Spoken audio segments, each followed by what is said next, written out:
সাজানো নির্বাচনে তারেক রহমানকে প্রধানমন্ত্রী করে একটি সরকার গঠিত হয়েছে। 2024 সালের জুলাই আগস্টে বাংলাদেশের রাজপথে যে সন্ত্রাসী ঘটনা ঘটেছিল তা থামাতে সেনাবাহিনী রাজি না হওয়ায় আওয়ামী লীগ সরকারের পতন ঘটে। সেদিন থেকেই প্রচলিত কথা হচ্ছে যে বাংলাদেশে একটি সামরিক কূ হয়েছে, তবে বেসামরিক ব্যক্তিত্ব ডক্টর মোহাম্মদ ইউনূসকে সামনে রেখে। ক্ষমতা দখলের আগেই সেনাপ্রধান জেনারেল ওয়াকারুজ্জামান জাতির উদ্দেশ্যে বলেছিলেন তার উপর ভরসা রাখতে। তারপর দীর্ঘ 18 মাস বাংলাদেশ চলেছে ভয়ঙ্কর মব শাসনের মধ্য দিয়ে। সেনাপ্রধান কিছুই করতে পারেননি। বারবার নির্বাচনের দাবি তুলেছেন, বলেছেন ইনাফ ইজ এনাফ, কিন্তু কিছুই হয়নি। বিদেশি মদদে ইউনূস সরকার দীর্ঘ 18 মাস বাংলাদেশকে একটি ভয়াবহ অবস্থায় রেখে শেষ পর্যন্ত দেশি বিদেশি চাপের মুখে, যেখানে হয়তো ওয়াকারও আছেন, একটি সাজানো নির্বাচন দিয়ে বিদায় নিতে বাধ্য হয়েছে। বিএনপি চেয়ারপারসন বা চেয়ারম্যান তারেক রহমানকে হত্যা এবং দুর্নীতি সহ একাধিক মামলায় খালাস দিয়ে দেশে ফিরিয়ে এনে তার হাতে ক্ষমতা তুলে দেওয়া হয়েছে, যেখানেও ওয়াকারের হাত রয়েছে। কিন্তু এত কিছু করেও সেনাপ্রধান ওয়াকারুজ্জামান শান্তিতে তার মেয়াদকাল শেষ করতে পারবেন কি? খবর কিন্তু ভিন্ন কথা বলছে। নতুন সরকার গঠনের অব্যবহিত পরেই প্রশাসনের শীর্ষ পদগুলোতে যে বড় ধরনের রদবদল শুরু হয়েছে তা শুধু রুটিন মাফিক প্রশাসনিক কাজ নয়, বরং এই যে ক্ষমতা, এই ক্ষমতাকে নিরঙ্কুশ করার একটি কিউরেটিং প্রক্রিয়া। এই প্রক্রিয়ায় প্রথম বড় ধাক্কাটি এসেছে পুলিশ প্রশাসনের উপর। পুলিশের মহাপরিদর্শক বা আইজিপি পদ থেকে বাহারুল আলমকে সরিয়ে দেওয়ার সিদ্ধান্ত এবং তাকে ঘিরে সৃষ্ট বিতর্ক প্রশাসনের অন্দরে অস্থিরতার স্পষ্ট ইঙ্গিত দিচ্ছে। স্বরাষ্ট্র মন্ত্রণালয় ও পুলিশের একাধিক সূত্র নিশ্চিত করেছে যে বাহারুল আলমের বিদায় ঘণ্টা আসলে বেজে গেছে।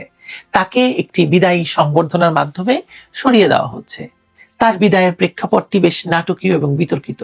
বিশেষ করে বিডিআর বিদ্রোহ এবং হত্যাযজ্ঞের সময় তার ভূমিকা এবং ইউনূসের আমলে গঠিত তথাকথিত জাতীয় স্বাধীন তদন্ত কমিশনের প্রতিবেদনে তার নাম উঠে আসা তাকে বিএনপি সরকারের কাছে অগ্রহণযোগ্য করে তুলেছে বলে প্রশাসনের ভিতর থেকে জানা গেছে। এছাড়া সাবেক বিএনপি সংসদ সদস্য নাসির উদ্দিন আহমেদ পিন্টুর মৃত্যুকে ঘিরে বাহারুল আলমের বিরুদ্ধে দীর্ঘদিনের অভিযোগ রয়েছে। পিন্টু স্মৃতিসংঘের লাগাতার আন্দোলন এবং তার বিরুদ্ধে বিডিআর হত্যা মামলায় তাকে গ্রেপ্তারের অভিযোগ পরিস্থিতিকে আরো ঘোলাটে করেছে। বিদায় লগ্নে কর্মীদের বা সহকর্মীদের উদ্দেশ্যে চার্লস ডিকেন্সের বিখ্যাত উক্তি উদ্ধৃত করে বাহারুল আলম যে বার্তা দিয়েছেন সেটি এরকম যে এটি ছিল শ্রেষ্ঠ সময়, এটি ছিল সবচেয়ে খারাপ সময়। তা আদতে গত 1.5 বছরে প্রশাসনিক বিশৃঙ্খলা এবং আস্থার সংকটেরই প্রতিচ্ছবি। আসলে বিগত অন্তর্বর্তীকালীন সরকারের প্রধান উপদেষ্টার বিশেষ সহকারী খোদা বক্স চৌধুরীর সুপারিশে নিয়োগ পাওয়া এই কর্মকর্তার বিদায় মূলত পূর্ববর্তী প্রশাসনের অবশিষ্ট প্রভাব মুছে ফেলার চেষ্টা হিসেবে দেখতে হবে, বা দেখছেন অনেকেই। পুলিশের শীর্ষ পদে এই রদবদলের পর স্বাভাবিকভাবেই যে প্রশ্নটি অনেকেই তুলতে শুরু করেছেন তা হলো, আইজিপির পর এবার কি তবে সেনাপ্রধান জেনারেল ওয়াকারুজ্জামানের পালা? বিএনপি সরকারের ভেতরে এবং বাইরে দলটির নীতি নির্ধারণী মহলে জোর গুঞ্জন চলছে যে বর্তমান সেনাপ্রধানকে তার মেয়াদ শেষ হওয়ার আগেই অব্যাহতি দেওয়া হতে পারে। জেনারেল ওয়াকারুজ্জামানের নিয়োগ হয়েছিল আওয়ামী লীগ সরকারের সময়ে, যা বর্তমান ক্ষমতাসীনদের কাছে অস্বস্তির কারণ।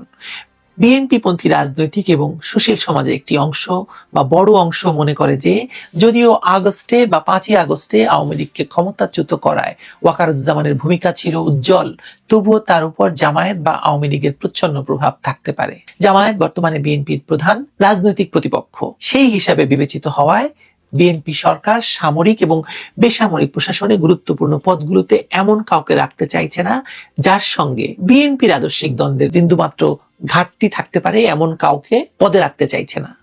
নিরাপত্তা বিশ্লেষকদের অনেকেই বলছেন যে সেনাপ্রধানের পদ পরিবর্তন কেবল একজন ব্যক্তির পদ পরিবর্তন নয়, এটি দেশের সামরিক নীতি এবং নিরাপত্তা ব্যবস্থায় বড় ধরনের প্রভাব ফেলতে পারে।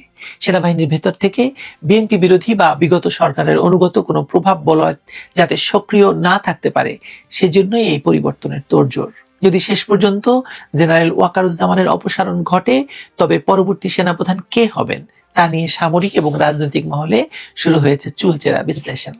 2024 সালের 24শে জুন দায়িত্ব নেওয়া জেনারেল ওয়াকারের মেয়াদ 2027 সাল পর্যন্ত থাকলেও বর্তমান রাজনৈতিক বাস্তবতায় সেই সময়সীমা অর্থহীন হয়ে পড়েছে।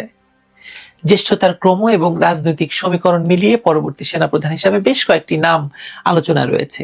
জেনারেল ওয়াকারের ব্যাচমেট বা সমসাময়িক জ্যেষ্ঠ কর্মকর্তারা অনেকেই, যাদেরকে ইতিমধ্যে অবসরে পাঠানো হয়েছে, কারো বিরুদ্ধে মামলা চলছে, কাউকে শাস্তির আওতায় আনা হচ্ছে। ফলে জ্যেষ্ঠতার ভিত্তিতে পরবর্তী সম্ভাব্য নাম হিসেবে উঠে আসছে লেফটেন্যান্ট জেনারেল শামীমের কথা। তালিকার পরবর্তী নামগুলো মূলত কনিষ্ঠ কর্মকর্তাদের, যারা আওয়ামী লীগ সরকারের পতনের পর দ্রুত পদোন্নতি পেয়েছেন। এদের মধ্যে লেফটেন্যান্ট জেনারেল কামরুল হাসান এবং বর্তমান কোয়ার্টার মাস্টার জেনারেল বা কিউএমজি জেনারেল ফয়জুর রহমানের নাম বিশেষভাবে আলোচিত হচ্ছে। এছাড়াও লেফটেন্যান্ট জেনারেল মাইনুর রহমানের নাম বা মইনুর রহমানের নামও শোনা যাচ্ছে। সেনাপ্রধানের বিদায়ের এই গুঞ্জনের পেছনে কেবল বর্তমান সরকারের ইচ্ছা নয়, বরং বিগত অন্তর্বর্তীকালীন সরকারের বা ইউনূস সরকারের সময়কালের কিছু স্পর্শকাতর ভূ রাজনৈতিক এবং অভ্যন্তরীণ দ্বন্দ্বের ইতিহাসও জড়িত। গত 18 মাসে ডক্টর মোহাম্মদ ইউনূস এবং সেনাপ্রধানের মধ্যকার সম্পর্ক নিয়ে গণমাধ্যমেই যা প্রচার হয়েছে, পর্দার আড়ালের ঘটনা ছিল তার সম্পূর্ণ বিপরীত। তথাকথিত অনুসন্ধানী সাংবাদিকতা যা প্রকাশ করতে ব্যর্থ হয়েছে তা হলো নির্বাচন এবং রোহিঙ্গা ইস্যুতে মানবিক করিডোর স্থাপন নিয়ে সেনাপ্রধান এবং প্রধান উপদেষ্টার মধ্যে তীব্র মতদ্বৈধতা ছিল। তা তুঙ্গে উঠে যায় যখন সেনাপ্রধানের মাথার উপর একজন নিরাপত্তা উপদেষ্টাকে বসানো হয়, যিনি মার্কিন নাগরিক।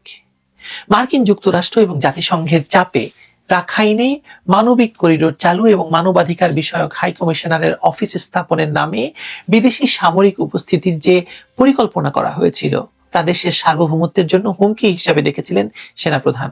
ডক্টর ইউনূস চেয়েছিলেন দীর্ঘমেয়াদে ক্ষমতায় থেকে এই আন্তর্জাতিক এজেন্ডাগুলোর বাস্তবায়ন করতে, যার জন্য সেনাপ্রধানের সমর্থন জরুরি ছিল। কিন্তু জেনারেল ওয়াকার রোহিঙ্গা প্রত্যাবর্ষণের আগে কোনো করিডোর স্থাপনে রাজি হননি এবং দ্রুত নির্বাচনের পক্ষে অনড় অবস্থান নিয়েছিলেন। এই দ্বান্দ্বিক পরিস্থিতির চূড়ান্ত রূপ দেখা গিয়েছিল যখন প্রধান উপদেষ্টা কৌশলে সেনাপ্রধানকে সরিয়ে দেওয়ার উদ্যোগ নিয়েছিলেন। প্রিন্সিপাল স্টাফ অফিসার বা পিএসও এসএম কামরুল হাসানকে ব্যবহার করে 3 বাহিনীর প্রধানদের চাকরিচ্যুতির বিজ্ঞাপন পর্যন্ত প্রস্তুত করা হয়েছিল বলে জানা যায়। কিন্তু ক্যান্টনমেন্টের তীব্র প্রতিক্রিয়া এবং সেনাপ্রধানের দৃঢ় অবস্থানের কারণে সেই অ্যাডমিনিস্ট্রেটিভ কু বা প্রশাসনিক অভ্যুত্থান ব্যর্থ হয়। জেনারেল ওয়াকার স্পষ্ট জানিয়ে দিয়েছিলেন তিনি সৈনিক হিসাবে সংবিধান এবং সার্বভৌমত্বের শপথ ভঙ্গ করবেন না এবং কোনো বিদেশি এজেন্ডা বাস্তবায়নে দেশের স্বার্থ জলাঞ্জলি দেবেন না। এটা শোনা কথা, এটা সত্য মিথ্যা জানা যায় না। তবুও মূলত জেনারেল ওয়াকারের খানিকটা অনমনীয় অবস্থানের কারণেই হয়তো ডক্টর ইউনূস তার দীর্ঘমেয়াদী ক্ষমতার স্বপ্ন বিসর্জন দিয়ে নির্বাচন দিতে বাধ্য হন।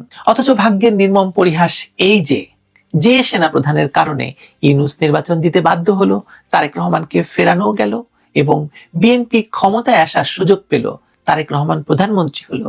আজ সেই বিএনপি সরকারের আমলেই সেনাপ্রধান ওয়াকারুজ্জামানের পদ অনিশ্চয়তার মুখে পড়েছে।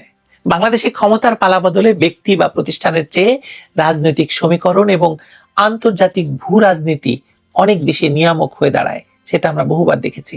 জেনারেল ওয়াকার হয়তো এক ডু অর ডাই পরিস্থিতির মধ্য দিয়ে দেশকে নির্বাচনের পথে নিয়ে এসেছেন, বিদেশি করিডোর এবং দীর্ঘমেয়াদী অনির্বাচিত শাসনের ব্লুপ্রিন্ট নস্যাৎ করে দিয়েছেন।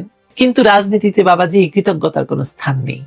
আজ যখন নতুন সরকার তার নিজস্ব নিরাপত্তা বলয় তৈরি করতে চাইছে, তখন ওয়াকারুজ্জামানের অতীত অবদান নয়, বরং তার নিয়োগকাল, কে তাকে নিয়োগ দিয়েছে, কার আমলে তিনি নিয়োগ পেয়েছেন এবং তার বিরুদ্ধে কথিত রাজনৈতিক ট্যাগ, অর্থাৎ তিনি জামাতের আমিরের ঘনিষ্ঠ বা তিনি জামায়াতপন্থী সেনাপ্রধান, এই ট্যাগই মুখ্য হয়ে দাঁড়িয়েছে। আইজিপি বাহারুল আলমের বিদায় হয়তো একটি প্রশাসনিক শুদ্ধি অভিযান হতে পারে, কিন্তু সেনাপ্রধানের সম্ভাব্য বিদায় হবে একটি গভীর রাজনৈতিক এবং কৌশলগত সিদ্ধান্ত। ওয়াকারুজ্জামান কি তার মেয়াদ পূর্ণ করতে পারবেন, নাকি তাকেও ইতিহাসের পুনরাবৃত্তির শিকার হয়ে বিদায় নিতে হবে, তা এখন সময়ের অপেক্ষা মাত্র। জানা যাবে কিছুদিনের মধ্যেই।